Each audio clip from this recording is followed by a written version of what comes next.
शुरू करते हैं।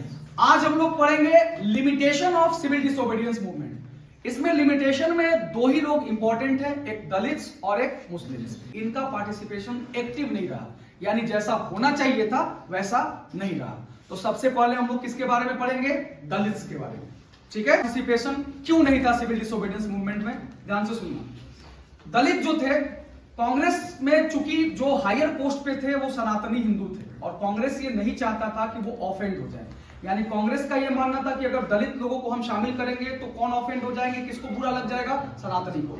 लेकिन गांधी जी जो थे वो दलित को बहुत एडमायर करते थे, यानी गांधी जी दलित को मानते थे बहुत ज्यादा, इसीलिए दलित को हरिजन कहा जाता है।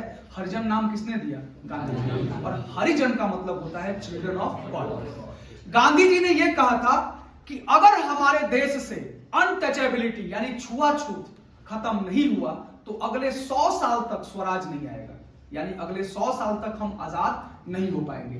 बहुत ही खराब सिस्टम था अनटचेबिलिटी, तुम लोगों को पता होगा कि नहीं। लोग एक दूसरे से टच, मतलब कोई भी खाने का सामान की कोई छू देता था तो उसको यूज नहीं करते थे। अनटचेबिलिटी एक प्रकार का कोड था, कह सकते हो लिबरेसी था हमारे सोसाइटी का। और गांधी जी का यह मानना था कि अगर यह खत्म नहीं हुआ तो हमको आजादी अगले 100 साल तक मिल ही नहीं सकती। ठीक है ना।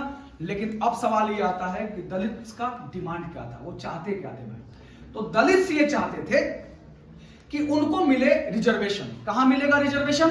एजुकेशनल इंस्टीट्यूशन में, यानी जहां पढ़ाई होती है, यूनिवर्सिटीज में उनको रिजर्वेशन चाहिए था। आज भी रिजर्वेशन है, यानी पढ़ने लिखने में सीट्स रिजर्व उनके लिए हो। इसके अलावा उनका दूसरा डिमांड क्या था?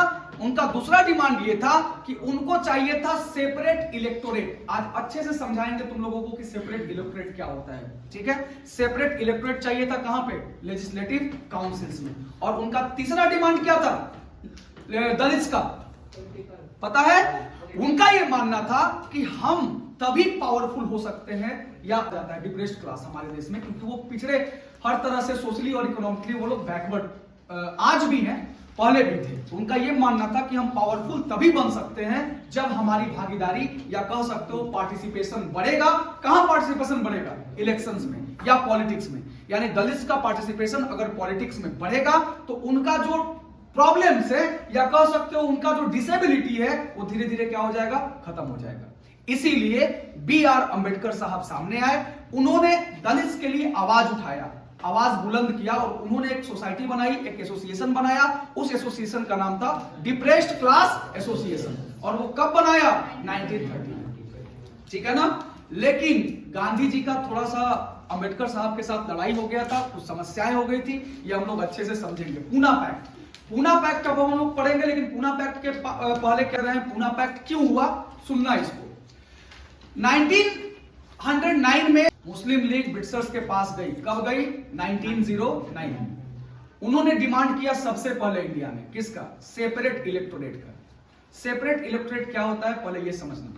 इसका मतलब ये होता है कि जिस रीजन में कोई एक कम्युनिटी मेजोरिटी में है वहां पर सिर्फ वही कम्युनिटी के सदस्य वहां चुनाव लड़ सकते हैं वहां से, और वोटिंग राइट्स भी सिर्फ उन्हीं को मिलेगी। एग्जांपल से समझना, मान लो कि ये पूरा एक रीजन है, एरिया है, यहां पे मुस्लिम्स रहते हैं, या हिंदूज, यहां सिख्स, क्रिश्चियन, दलित सभी लोग रहते हैं। लेकिन इस पूरे रीजन में मुस्लिम्स मेजोरिटी में है, और यहां मुस्लिम्स मेजोरिटी में होने के कारण जब ये सेपरेट इलेक्टोरेट घोषित हो जाएगा तो इस रीजन से मुस्लिम्स ही इलेक्शन लड़ सकते हैं, और वोटिंग डालने का अधिकार भी सिर्फ किनको होगा?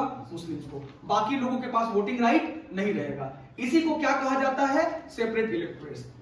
तो सबसे पहले हमारे देश में मुस्लिम्स गए, किसके पास गए? ब्रिटिशर्स के पास। उन्होंने रिक्वेस्ट किया कि हमारे देश में जितना हमारा जनसंख्या है, आबादी है, पॉपुलेशन है, उसके हिसाब से रिप्रेजेंटेशन नहीं है। तो उन्होंने मांग किया कि आप ऐसा कीजिए कि हमको सेपरेट इलेक्टोरेट दे दीजिए, और उनको मिला भी। ब्रिटिशर्स क्यों नहीं देंगे?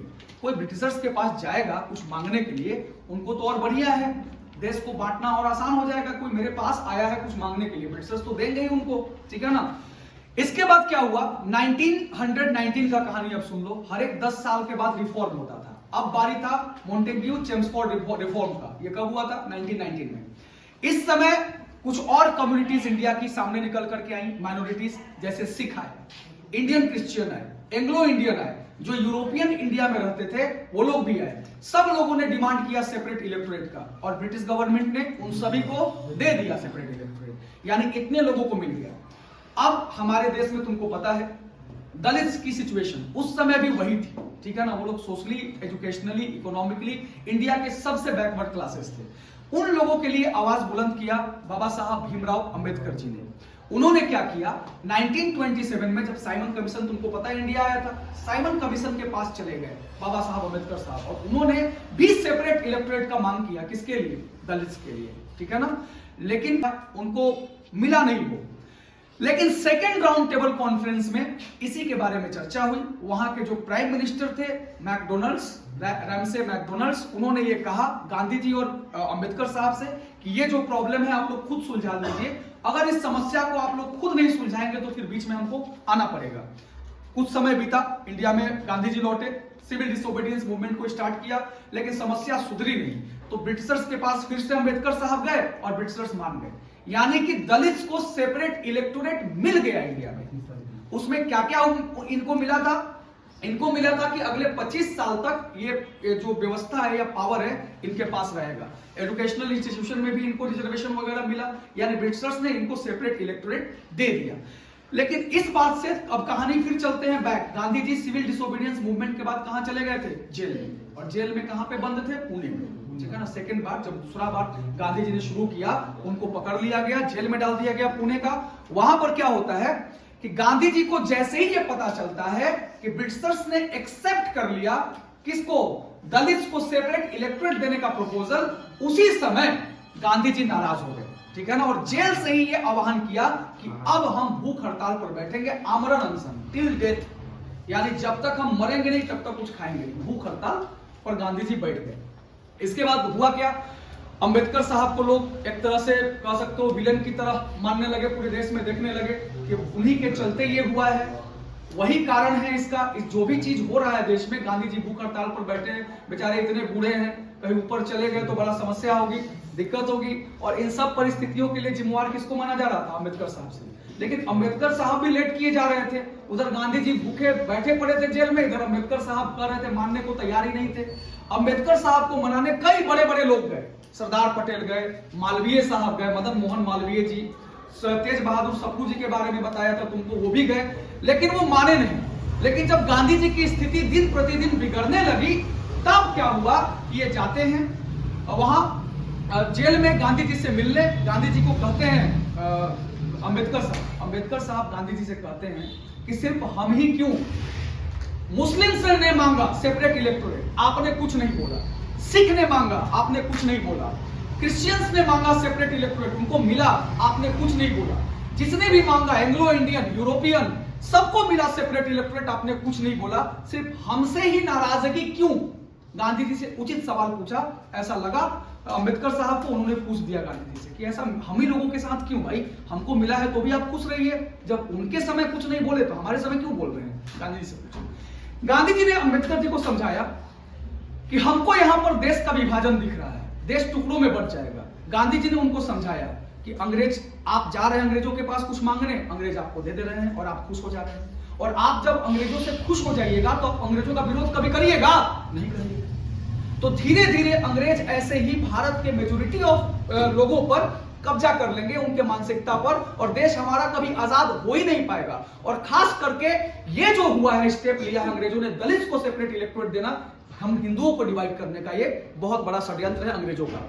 गांधी जी ने बहुत बात किया, बहुत सारी चीजें वहां पर हुई, लेकिन ये जो डिसीजन हुआ ना, वो खत्म हुआ, जिसका नाम है पूना पैक्ट। यानी गांधी जी और अंबेडकर जी में क्या हुआ? समझौता हुआ। गांधी जी ने बोला कि ठीक है आपको मिलेगा, लेकिन सेपरेट इलेक्टोरेट नहीं, ज्वाइंट।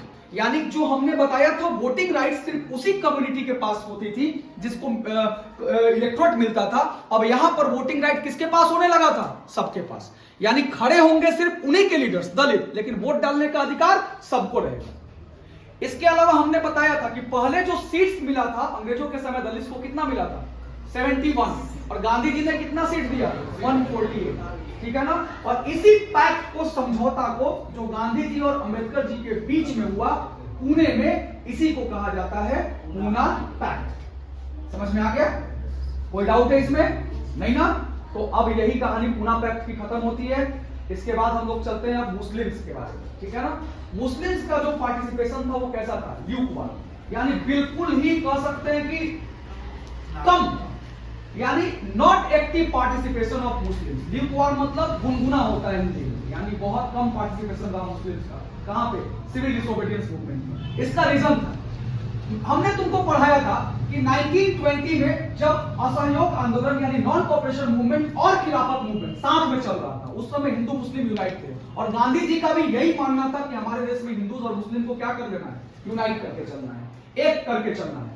लेकिन जैसे ही नॉन कोऑपरेशन मूवमेंट की वापसी होती है चौरी चौरा के बाद, कांग्रेस अलग, मुस्लिम लीग अलग, वही तक साथ रहा। क्योंकि 1925 आते आते क्या हुआ, कांग्रेस जो है वो प्योरली हिंदूज की पार्टी बन चुकी थी, ठीक है ना? प्योरली हिंदूज की पार्टी कांग्रेस बन चुकी थी। अब इसका नतीजा ये हुआ कि जो लीडर्स थे वो इधर उधर भाषण एक दूसरे के खिलाफ देते थे और देश में दंगा भड़क जाता था, कम्युनल राइट्स हो जाता था। कम्युनल राइट्स मतलब समझते हो ना, एक धर्म के लोग दूसरे के लोगों को मारने लगते हैं, पीटने लगते हैं, इस तरह के दंगे भड़कने लगे देश में। और उस समय सिविल डिसोबीडियंस मूवमेंट आते आते स्थिति ये बन गई कि एक रिलीजन दूसरे रिलीजन को सस्पिशियस नजर से देखता था। तुम्हारे बुक में लिखा है सस्पिशियस, और क्या बताए थे हम लोग? डिस्ट्रस्ट, यानी अविश्वास की भावना से, या कह सकते हैं कि एकदम संदेह की दृष्टि से एक दूसरे को देखा जाने लगा। एक दूसरे रिलीजन को, लोग एक दूसरे को भाई की तरह नहीं, संदेह की दृष्टि से, अविश्वास की दृष्टि से देखने लगे। लेकिन इसी के बाद प्रयास ये किया गया कि फिर से मुस्लिम लीग और कांग्रेस एक साथ आए, इसलिए जिन्ना जी को बुलाया गया, बातचीत किया गया। और अब हमने आपको बताया था कि ये जो अंग्रेज देते थे ना सेपरेट इलेक्टोरेट, इसका एक टेन्योर होता था 25 साल का। मुस्लिम लीग का लगभग पूरा होने चला था, तो फिर से मोहम्मद अली जिन्ना मुस्लिम बहुल क्षेत्रों के लिए सेपरेट इलेक्टोरेट का मांग करने लगे। और वो क्षेत्र कौन सा है? आज का पाकिस्तान और बांग्लादेश, वो पहले इंडिया में था। उन रीजन में जिन्ना जी मांग करने लगे, क्या करने के लिए? मोहम्मद अली जिन्ना क्या मांग करने लगे? Separate electorate. उसी समय हिंदू महासभा के एक जो अध्यक्ष थे, क्या नाम था उनका? एम.आर. जैकब। उन्होंने भड़काऊ भाषण दिया मंच से। उन्होंने ये कहा कि कभी किसी भी कीमत पे अब सेपरेट इलेक्टोरेट मुस्लिम्स को दिया ही नहीं जाएगा। और उनके भाषण का प्रभाव ये हुआ कि देश भर में दंगा भड़का और हिंदू मुस्लिम एक होने के बजाय अलग होते गए। तो ये लिमिटेशन था दो, पहला दलित और दूसरा मुस्लिम।